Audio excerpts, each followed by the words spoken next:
Okay, so for this one, there are a couple of things we can do to make this easier on ourselves.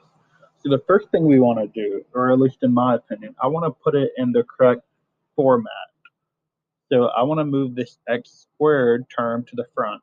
Remember, the negative has to come with it. So I have negative 8x squared.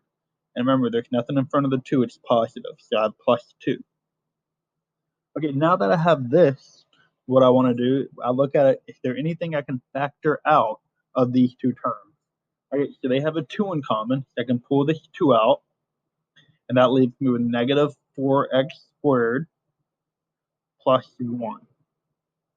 Now, something else I want to do here, I like my x squared term to be positive. That's just something I like to do. You can do it either way. So I'm going to pull out a negative here. So I'm going to pull that out a negative. And all that does is change my signs. So now instead of having a negative